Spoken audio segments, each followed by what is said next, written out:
Hello friends, welcome to my channel Priya's creative lifestyle. तो एक अच्छी और सच्ची क्रिएटिव लाइफस्टाइल जीने के लिए हमें क्या करना चाहिए वो हम आज हमारे वीडियो में आपको दिखाने वाले हैं। तो वीडियो के आखिर तक हमारे साथ बने रहिए। और अगर आप हमारे चैनल पर नए हैं तो लाइक, शेयर और सब्सक्राइब ज़रूर कीजिए। चलिए लेट्स गेट स्टार्टेड। तो हम सबसे पहले हमारे किचन की क्लीनिंग देखेंगे, क्योंकि हमें ढेरों सारे काम होते हैं। एक हाउसवाइफ हो या वर्किंग वूमन हो, हमें खाना तो रोज़ बनाना ही पड़ता है। हमारे घर के सभी सदस्यों का ध्यान तो रखना ही पड़ता है। तो हमें क्या करना होगा कि क्लीनलीनेस जो है वो सबसे पहले देखनी पड़ेगी, ताकि हमें हमारा काम फटाफट ख़त्म करने में कोई हिचकिचाहट ना हो और परेशानी ना हो। इसलिए हमें क्या करना होगा कि हमारा पूरा घर का काम निपटने के बाद अगर हमें दिन में भी कोई टाइम नहीं मिलता है, तो हमें रात को सोने से पहले हमारा किचन क्लीन रखना चाहिए, ताकि हमें दूसरे दिन के लिए हमारा किचन तैयार हो जाए और हम अच्छे से काम कर पाए। तो हमें सबसे पहले क्या करना है कि हमारे किचन प्लेटफॉर्म जो होता है उसके ऊपर अगर हमारा कुछ बचा हुआ खाना होता है तो उसे हम अच्छे से रख देंगे, और हम थोड़ा सा प्लेटफॉर्म पर जो क्लटर है वो हटाएंगे थोड़ी देर के लिए और उसे क्लीन करेंगे। तो क्लीन करने के लिए हम जो यूज़ करते हैं क्लीनिंग सॉल्यूशन या कुछ भी जूना वगैरह कुछ भी हम यूज़ करते हैं वही करेंगे। हमें थोड़ा थोड़ा पानी डालकर क्लीनिंग कर लेनी चाहिए, ताकि हमें हर रोज़ सोने से पहले अगर हम हमारा किचन और किचन प्लेटफॉर्म अगर साफ़ करेंगे तो हमें दूसरे दिन के कामों में बोरियत नहीं महसूस होगी और हमारा काम फटाफट होता रहेगा और हमें फ्रेश भी फील होगा। और अगर हमें फ्रेश फील होगा तो हम बाकी के काम अच्छे से निपटा पाएंगे और हमारी क्रिएटिविटी के लिए हमें टाइम मिलेगा, हमारी लाइफस्टाइल अच्छे से हम कर पाएंगे। इसलिए हमें क्लीनलीनेस पहले ही कर देनी चाहिए, यानी कि दिन शुरू होने से पहले। इसका मतलब है रात को सोने से पहले आप सबसे ज़्यादा काम फटाफट कर लीजिए, यानी कि दूसरे दिन का काम आपको एकदम हैप्पीली शुरू करना अच्छा लगेगा। इसलिए अब देखिए मेरा किचन कितना अच्छा पूरा क्लीन हो गया। ज़्यादा देर नहीं लगती, 10 मिनट ही लगते हैं सिर्फ, लेकिन ये 10 मिनट बहुत बहुत ज़रूरी होते हैं हमारे किचन की क्लीनिंग के लिए।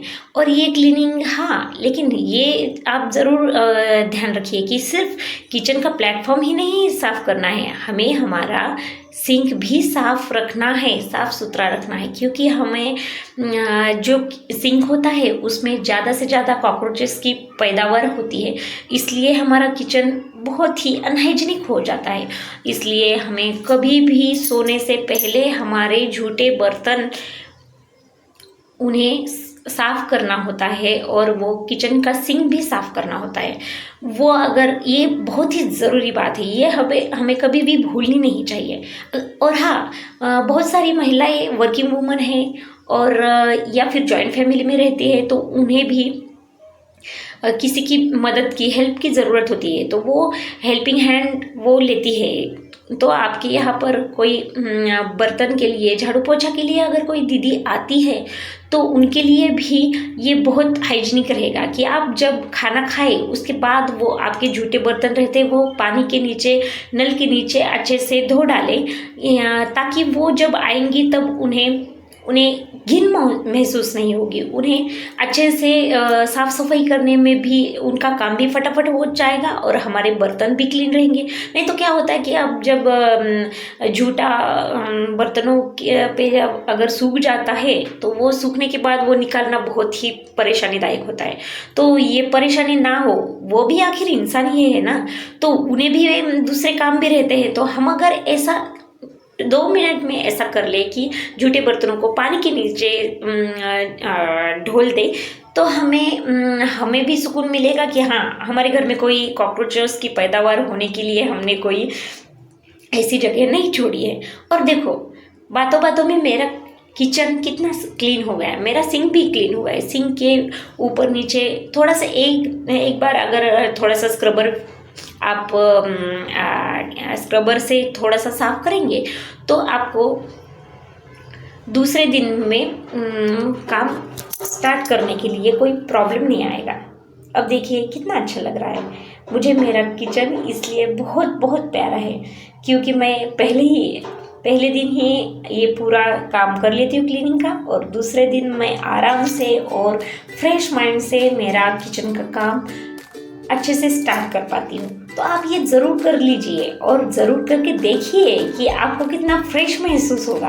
कि आज का काम कल पर मत डालिए, कल का काम पहले ही कर डालिए, तो देखिए आप कितने फ्रेश महसूस होंगे और आपको आपके कामों में कितनी हेल्प होगी। तो देखिए, लेट्स गेट स्टार्टेड।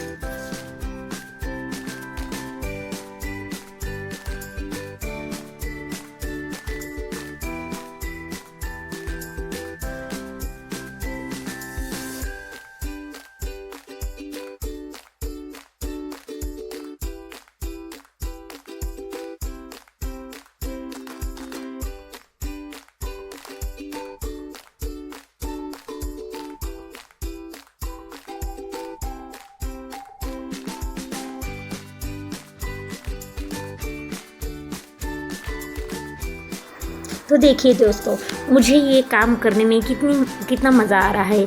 सुबह जल्दी से उठने के बाद मैं नहा धोकर जब मेरे किचन में आती हूँ तो मुझे कितना अच्छा और सुकून महसूस होता है। मैं झट से काम पे लग जाती हूँ और मेरे काम भी जल्दी जल्दी निपट जाते हैं। सुबह की जल्दी की पहली चाय, वाह क्या बताएं आपको। अगर ऐसा साफ़ सुथरा किचन रहेगा तो हमें चाय पीने में और काम करने में भी बहुत मज़ा आता है। तो इसलिए आप रात को ही आपका किचन नीट एंड क्लीन कर लीजिए और बाद में हम अच्छे से हमारा काम एंजॉय कर पाएंगे और काम भी जल्दी से निपट जाएगा। काम अगर जल्दी से निपट जाएगा तो हमें टाइम भी मिलेगा और टाइम मिलने के बाद थोड़ा सा आराम करने के बाद हमारी क्रिएटिविटी और हमारी लाइफस्टाइल के लिए पूरा वक्त तो है ही हमारे पास।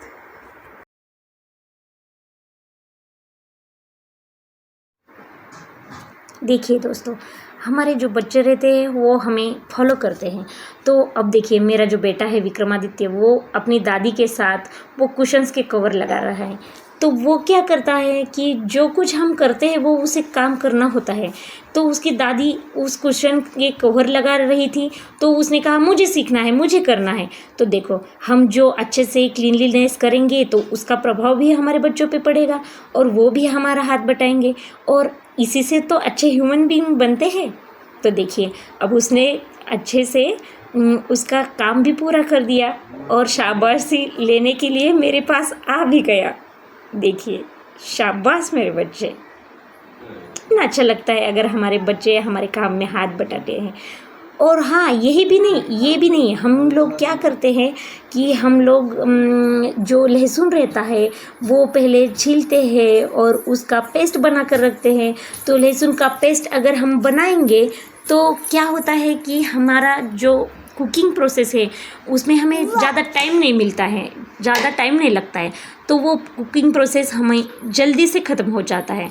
अब देखिए, अब हम दोनों सास बहू जो काम कर रही थी तो मेरी बेटी भी आ गई, वो आ गई और हमारे काम में हाथ बटाने लगी। अब उसे हमने नहीं बताया था कि ये करो, लेकिन कैसे होता है नया, हम जो काम करते हैं, हमारे बड़े जो काम करते हैं वो बच्चे बहुत ही इंटरेस्ट देकर करते हैं। तो वो भी हमारे साथ वो लहसुन को छीलने लगी और वो मिक्सर ग्राइंडर में डालने लगी। वो देखिए कितने अच्छे से कर रही और उसे पता भी चल रहा है कि अच्छा लहसुन कौन सा है और कचरा कौन सा है, वो कचरा भी हटा रही है। तो हमें और क्या चाहिए, हमारे बच्चे अच्छे से काम सीखे और अच्छे से हमारे काम में हाथ बटाए, यही तो चाहिए होता है हमें। और इसी तरह से तो उन पर संस्कार होते हैं। तो हमें हमारे काम में और हमारे लाइफ में एक स्टाइल आ ही जाती है, क्रिएटिविटी के लिए हमें वक्त मिल ही जाता है क्योंकि बच्चे तो सीख ही रहे हैं बड़ों से। तो देखिए, मेरी लहसुन की पेस्ट भी तैयार हो गई। अब जब मैं खाना बनाऊंगी तो बहुत आसानी होगी। लहसुन की पेस्ट तो तैयार ही है, इसलिए आप भी ऐसा कुछ कीजिए, प्री प्लान कीजिए ताकि आपको भी कुकिंग करने में बहुत ही मज़ा आने लगे। और हाँ, इतना ही नहीं, मैं बाद में थोड़ा थोड़ा कभी कभी ये छोटे से नींबू ला जब ज़्यादा नींबू आते हैं तब नींबू की चटनी बना देती हूँ या नींबू का कोई अचार बना देती हूँ। तो हम ये नींबू का अचार हमेशा बनाते हैं।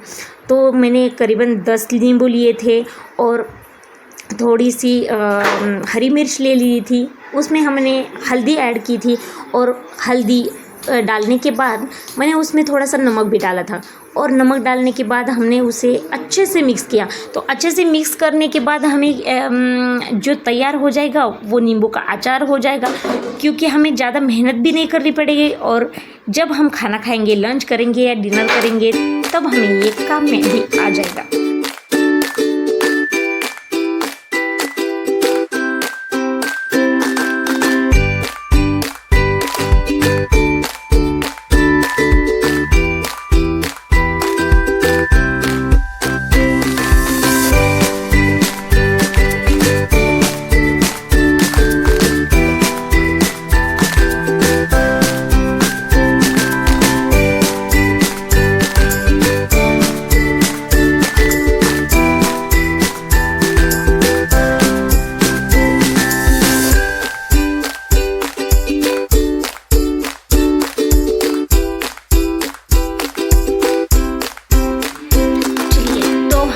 अब हम बनाते हैं लहसुन, कुछ नींबू और थोड़ी सी हरी मिर्च से बना हुआ नींबू का ठेचा, मराठी में लिंबाचा ठेचा असं म्हणतात।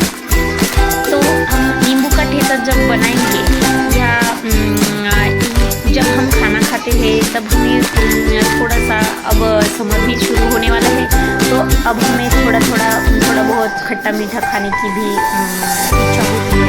तो हम ये खाना खाते वक्त दोपहर के टाइम में या रात के खाने में हम इसे यूज़ कर सकते हैं। तो हमने इसमें थोड़ा सा जीरा भी मिला लिया है, लहसुन है, लहसुन की कलियाँ और थोड़ी सी हरी मिर्च, हमारे स्वादानुसार नींबू मैंने यहाँ पर एक ही यूज़ किया है, क्योंकि थोड़ी सी खटास आने के लिए ही हमें नींबू चाहिए।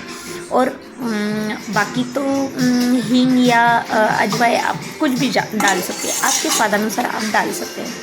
तो अब हम नमक भी डालेंगे और बाद में ये मिक्सर ग्राइंड करने के बाद ये हो जाएगा नींबू का ठेचा। तो ये हम खाना खाते हैं वक्त ले पाएंगे। और हाँ, नींबू की वजह से इसकी जो तीखापन है वो थोड़ा सा कम भी हो जाएगा। तो इस तरह से हम इसे मिक्सर ग्राइंडर में चला लेंगे। हाँ, और क्या करना है कि जो सीड है नींबू की वो निकाल लेनी है, ताकि वो कड़वाहट ना रहे। और किसी भी अच्छे कंटेनर में, जो ग्लास कंटेनर है उसमें आप डाल के रखिए और खाना खाते वक्त आप इसका यूज़ कीजिए। तो देखिए, मेरा नींबू का अचार और नींबू की चटनी तैयार। तो चलिए दोस्तों, अब हम और भी एक काम कर लेंगे, क्योंकि क्या है, जब हम सब्जियां लाते हैं मार्केट से तो वो अच्छे से धोना ज़रूरी होता है। कोरोना के काल से ही हमें उसकी ज़्यादा ज़रूरत महसूस होने लगी और हमें अच्छे से शिक्षा भी मिली कि बाहर की कोई भी चीज़ हमें धोकर ही खानी चाहिए। वैसे भी हम पहले से ही ऐसे करते थे, लेकिन अब बच्चों को भी सिखा रहे हैं कि जब हम सब्जियां लाते हैं मार्केट से तो उसे धोकर अच्छे से साफ़ कपड़े पर रख के थोड़ा सा सुखाना चाहिए और बाद में सूखी हुई सब्जियां जो गीली ना हो वो हमें फ्रिज के कंटेनर्स में भर के रखनी चाहिए। और अगर हमें कोई टाइम नहीं मिलता है तो वो जो हरी सब्जियां होती है उसकी डंठल निकाल देने चाहिए और उसे वैसे ही पेपर में या कोई किसी शीट में ऐड करके फ्रिज में रख देना चाहिए। और हाँ, ये मूंगफलियाँ, हम ऐसे सोचते हैं कि मूंगफली उसे क्या धोने की ज़रूरत है, लेकिन उसमें बहुत सारी मिट्टी रहती है और मिट्टी ज़्यादा रहने के बाद हमें उसे जब भूनना होता है तो वो अच्छे से भून नहीं पाती है, हमारी गैस भी ज़्यादा वेस्ट हो जाती है। इसलिए हमें मूंगफली भी जब मार्केट से लाते हैं तो अच्छे से धो डालनी चाहिए और उसे भी सुखाना चाहिए।